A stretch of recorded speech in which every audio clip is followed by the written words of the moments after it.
इस कहानी के शुरू में फादर ब्रेनन किसी और प्रीस्ट से मिलने के लिए आए हैं जिन्होंने कोई बहुत ही बड़ा गुनाह कर दिया था, जिसके बारे में पूछने पर ये प्रीस्ट फादर ब्रेनन को एक छोटी बच्ची की पिक्चर दिखाते हैं। पिक्चर नॉर्मल थी पर वो बच्चे नहीं। प्रीस्ट फादर ब्रेनन को बताते हैं कि ये बच्ची नेचुरली पैदा नहीं हुई। इस बच्ची का नाम सिकियाना था, जिसके बारे में इससे ज्यादा वो फादर ब्रेनन को कुछ नहीं बताती और किसी गहरी सोच में चले जाते हैं। उनकी सोच के फ्लैशबैक्स में हमें एक लड़की देखने को मिलती है, जिस लड़की के सारे कपड़े उतारकर उसकी आंखों पे काला कपड़ा बांधा गया था। उसके इर्द गिर्द खड़े हुए लोग कोई रिचुअल परफॉर्म कर रहे थे।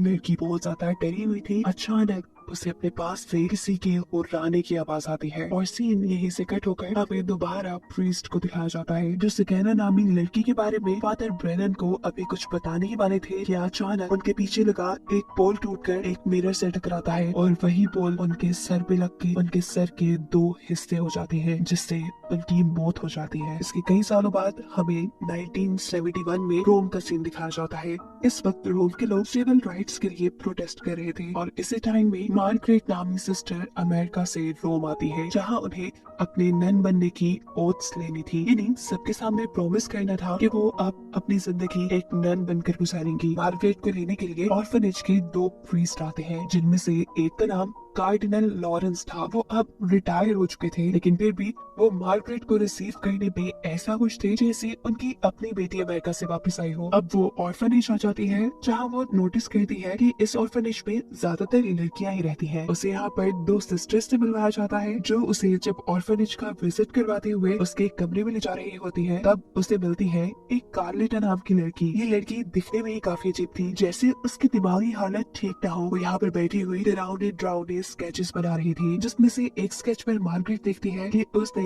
एक लड़की का स्केच बनाया था जो बिस्तर पे लेटी हुई चिल्ला रही थी और उसके चारों तरफ नन्स खड़ी थी। हमें पता चलता है कि कार्लिटा वाकई पागल है, क्योंकि अब उसने खड़े होकर मार्गरेट को लिक करना शुरू कर दिया था और ऐसे में सिस्टर उसे मार्गरेट से दूर करती है।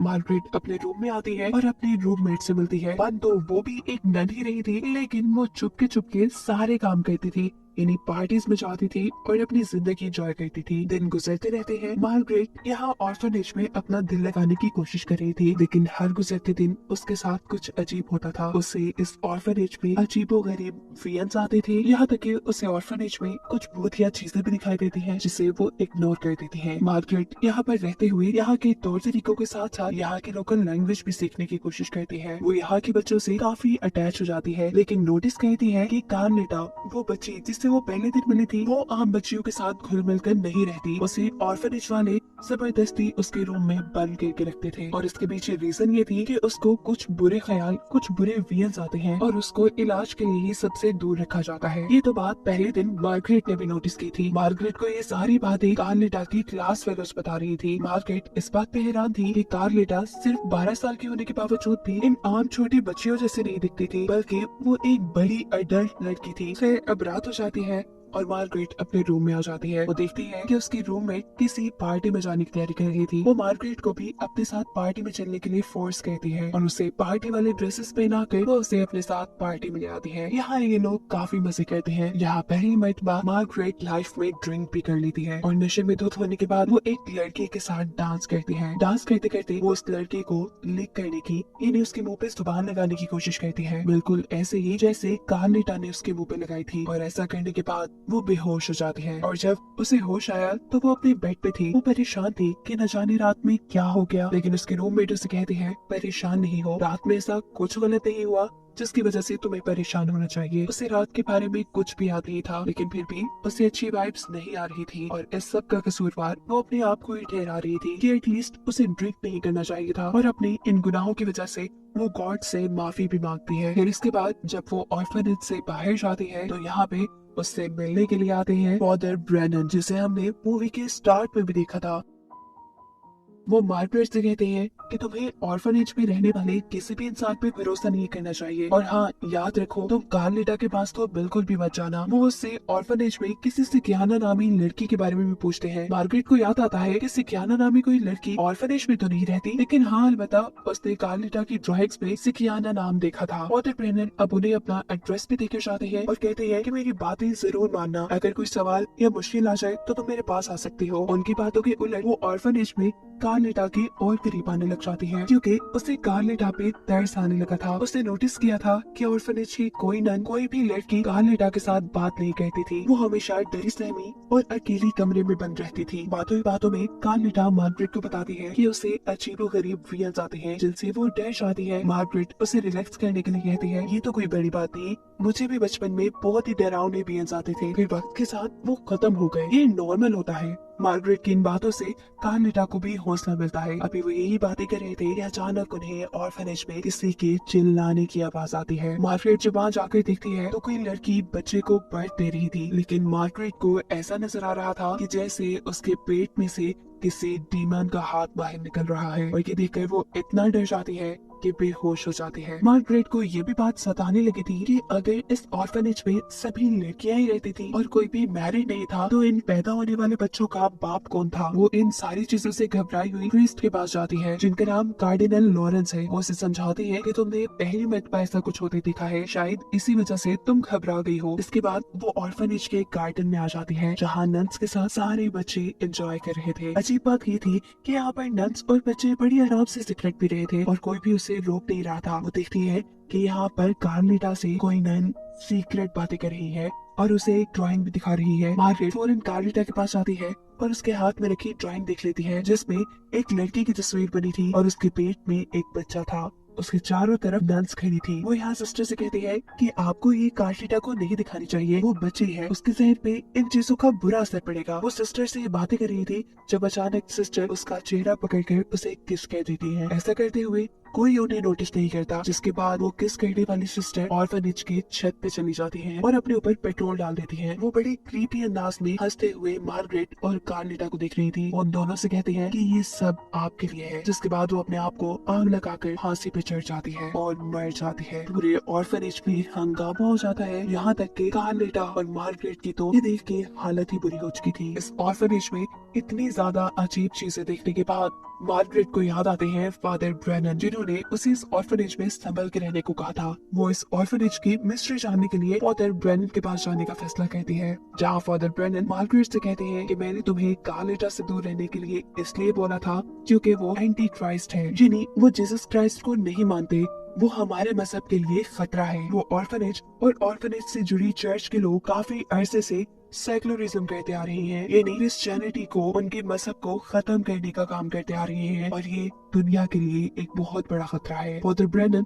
अब मार्गरेट को वही फोटो दिखाते हैं जो इस मूवी के स्टार्ट में उन्हें ऑर्फनेज के एक प्रीस्ट ने दी थी। इसमें सिकियाना नामी एक बच्चे की फोटो थी, जिसके बारे में वो ज्यादा कुछ नहीं जानते थे, और इसी बच्चे के बारे में वो प्रीस्ट फादर ब्रेनन को कुछ बताना चाहते थे। अब फादर ब्रेनन ये काम मार्गरेट को दे देते हैं और कहते हैं कि तुम ऑर्फनेज से सिकियाना नामी बच्चे की इंफॉर्मेशन इकट्ठी करो ताकि हम उनके सारे बुरे इरादों को रोक पाए। लेकिन मार्गरेट को फादर ब्रेनन की बातों पे यकीन नहीं था। वो यहाँ से चली जाती है, लेकिन जाते जाते वो फादर ब्रेनन का एक काम करने को मान जाती है। फादर ब्रेनन ने उसे कार्लेटा की इंफॉर्मेशन मांगी थी, जो वो इकट्ठी करने के लिए मान जाती है, क्योंकि उसे खुद भी कार्लेटा के पास्ट के बारे में जानना था। अगले दिन जब ऑर्फनेज के सभी बच्चों को ट्रिप पे लेके जाया जा रहा था, इस सफर में मार्गरेट ऑर्फनेज के नए प्रीस्ट से कार्लेटा के बारे में पूछती है, उसके पास्ट के बारे में पूछती है, लेकिन इस प्रीस्ट को ज्यादा कुछ नहीं पता था। वैसे भी ये लोग ज्यादा बातें नहीं कर पाते, क्योंकि सामने बैठी हुई सिस्टर्स उनके ऊपर लगातार नजर रखे हुए थी।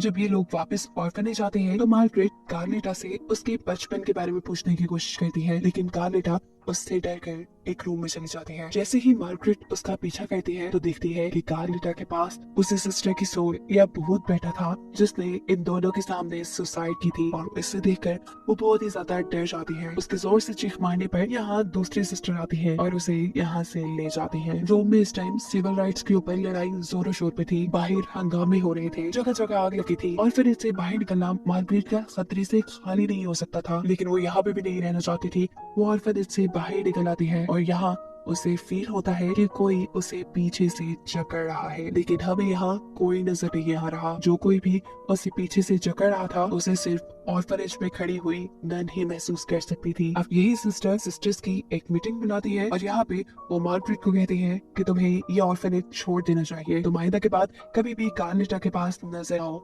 साथ ही तुम्हें नन बनने के ऑथ्स लेने की भी जरूरत नहीं है क्योंकि तुम मेंटली अनफिट हो। ये सारी बातें सुनने के बाद मार्गरेट सिस्टर के ऊपर ही गुस्सा करने लग जाती है कि आप मेरे साथ नहीं बल्कि कार्लिटा के साथ ज्यादती कर रही है। उस समय अब वो दोबारा ऑर्फनेज से बाहर निकल आती है और बाहर आने पे उसे वही लड़का दिखता है जिसके साथ उसने क्लब में डांस किया था। मार्गरेट नोटिस करती है कि ये लड़का मार्गरेट से बुरी तरह डर रहा था, इसलिए वो उस लड़के के पास जाती है और उससे पूछती है, बताओ मुझे उस रात क्या हुआ था, क्या मैंने तुम्हारे साथ कुछ बुरा किया? जिस पर ये लड़का उसे कोई जवाब नहीं देता और कहता है, look for the devil mark. ये कहते ही अचानक उस लड़के का एक्सीडेंट हो जाता है और वो यही मारा जाता है। मार्गरेट जो उसे बचाने की कोशिश में लगी थी, उसके हाथ इस लड़के की आधी बॉडी ही लगती है। वो दरमियान से आधा कट चुका था और ये सीन देखकर यहाँ खड़े हुए आसपास के लोग भी डर जाते हैं। मार्गरेट अब इन सब चीजों से तंग आकर चर्च में जाती है और गॉड से अपने गुनाहों की माफी मांगने लगते हैं। हम देखते हैं कि मार्गरेट की रूम में जो कि यहाँ पर नन के लिए ओथ लेने आई थी, आज वो फाइनली नन बनने की ओथ ले रही थी और मार्गरेट सब लोगों के बिजी होने का फायदा उठाते हुए ऑर्फनेज के एक खुफिया रूम में चली जाती है, जहाँ उसे सिकियाना नाम की फाइल्स भी मिल जाती हैं। वही फाइल जो फादर ब्रेनन ने उसे लाने के लिए बोला था। पर हैरानी की बात ये थी कि यहाँ पर सिकियाना नामी लड़की की 14 फाइल्स थी। सभी फाइल्स पे 666 वाला मार्क था जो कि डेविल मार्क होता है। ये 14 की 14 सिकियाना नामी बच्चियां सुबह 6 बजे 6 जून को पैदा हुई थी। इन 14 में से तकरीबन सारी लड़कियां मारी जा चुकी थी और सिकियाना 14 थी अब जिंदा थी और सिकियाना 14 असल में कार्लिटा ही है। और ये बात मार्गरेट को ऐसे पता चलती है कि सिकियाना 14 आज से 12 साल पहले पैदा हुई थी और कार्लिटा भी अब 12 साल की थी। मार्गरेट अब ये बात समझ चुकी थी कि क्यों कार्लिटा बाकी बच्चों से इतनी अडल्ट दिखती है, जो कि वो डेविल की बेटी है। फाइल के अंदर साफ साफ लिखा था कि सिकियाना 14 को यानी कार्लिटा को बाकी बच्चों से दूर रखना होगा, इसीलिए तो ऑर्फनेज वाले उसे कमरे में बांध के रखते थे। बहुत सी बातें तो मार्गरेट समझ पाई थी, लेकिन बहुत से सवाल अभी भी उसके दिमाग में थे। वो यहाँ से सारी फाइल्स उठाती है, कार्लिटा को लेती है और यहाँ से भागने की कोशिशों में लग जाती है, लेकिन नन्स की नजर उनके ऊपर पड़ जाती है। यहाँ नन्स उन्हें पकड़ लेती हैं। वो जब इन दोनों को एक दूसरे से छुड़वा रही थी, उस टाइम कार्लिटा चिल्ला रही थी और इस टाइम में मार्गरेट को उसके मुंह के अंदर 666 वाला मार्क नजर आ जाता है, जिससे उसे ये बात कंफर्म हो जाती है कि कार्लिटा ही सिकियाना 14 है और वही डेविल की बेटी है। मार्गरेट को भी अलग रूम में कैद कर दिया गया था। मार्गरेट को इस कैद में ही नींद आ जाती है और ख्वाब में उसे एक बहुत ही खौफनाक लड़की नजर आती है। लड़की वो उठ गई और हैरानी वाली बात ये थी कि खून में लथपथ वही लड़की जो उसके ख्वाब में थी, वो अब उसके सामने खड़ी हुई उसे डरा रही थी।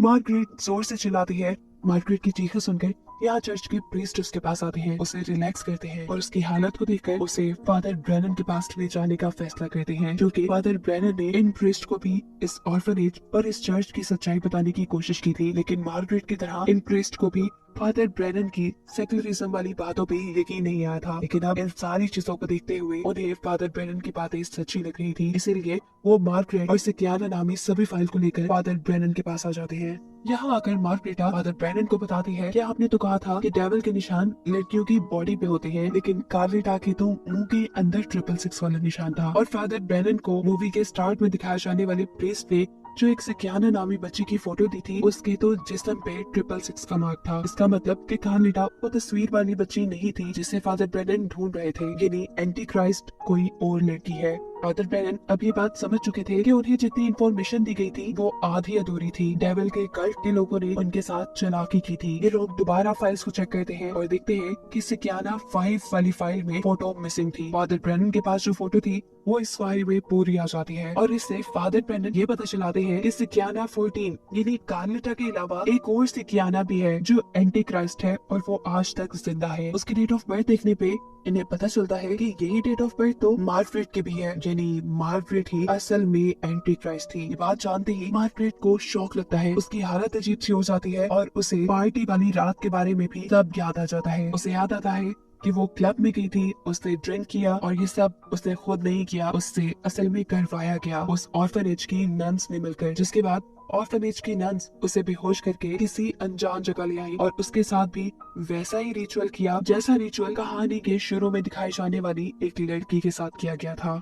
और वो लड़की मार्गरेट की ही मॉम थी, जिसके साथ भी डेविल ने ज्यादती की थी। और मार्गरेट को जिसके वेन आते थे वो उसकी मॉम ही थी, और अब डेविल ने ही उसके साथ भी कुछ बुरा किया था। ये सारी बातें याद आती ही उसे क्लब वाले लड़के की भी बातें याद आती है, look for the devil mark, जिसके बारे में पता चलाने पे उसे अपने सर के ऊपर डेविल मार्क मिलता है। ऐसे ये बात कंफर्म हो जाती है कि सिकियाना 5 वो खुद ही थी। सेक्युलरिज्म करवाने वाले यानी क्रिश्चियनिटी को खत्म करने वाले इस ऑर्फनेज ने, इस कल्ट ग्रुप ने मार्गरेट को इसीलिए ऑर्फनेज से इतने साल दूर रखा ताकि सही वक्त आने पे वो मार्गरेट को अपने रिचुअल के लिए इस्तेमाल कर सके।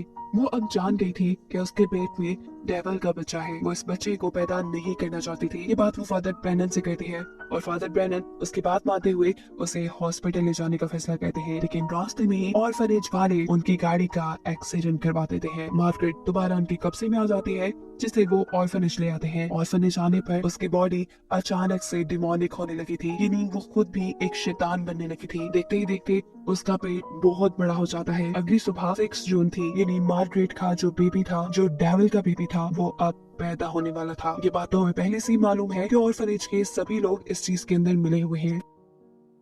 यहाँ आकर हमें एहसास होता है कि आखिर कार्डिनल लॉरेंस, जो कि इस कल्ट ग्रुप के लीडर थे, वो क्यों आखिर मार्गरेट के वापस आने पे इतना खुश थे। क्योंकि उन्हें एक एंटी क्राइस्ट चाहिए था, एक शैतान का बेटा जो क्रिश्चियनिटी में जीसस क्राइस्ट की जगह लेता। वो क्रिश्चियनिटी को खत्म कर रहे थे और एंटी क्राइस्ट अभी पैदा होता जब डेविल की अपनी ही बेटी डेविल के बच्चों को पैदा करती, और एंटी क्राइस्ट एक लड़का होना था। इस काम के लिए इन्होंने जैकल नामी एक शैतान को दुनिया में बुलाया। वो पहले मार्गरेट की मोम के करीब आया, फिर मार्गरेट पैदा हुई, जिसके 21 साल बाद वो दोबारा मार्गरेट के करीब आया, और अब मार्गरेट के पास इसके नतीजे में एक लड़का और एक लड़की पैदा हुए थे। जो लड़का था वही एंटी क्राइस्ट था, और ये बात मार्गरेट जान गई थी। मार्गरेट, जिसका दिल अभी भी एक डिमोनिक नहीं था, शैतान नहीं था, वो एंटी क्राइस्ट को जन्म देना नहीं चाहती थी, वो इसे जिंदा भी रखना नहीं चाहती थी। वो यही डॉक्टर का एक ब्लेड लेकर पहले यहाँ कार्डिनल लॉरेंस को मार देती है, जो इस कल्ट ग्रुप के लीडर थी, और फिर अपने ही बेटे को मारने की कोशिश करती है, लेकिन सिस्टर उसे लेकर यहाँ से भाग जाती है। कार्लिटा भी बिल्कुल मार्गरेट की तरह डेविल की ही बेटी थी, और उसे भी एंटी क्राइस्ट पैदा करने के लिए ये ऑर्फनेज वाले पाल रहे थे। आखिर इस ऑर्फनेज वालों का ये सारे उल्टे काम करने का मकसद क्या है? इनका मानना है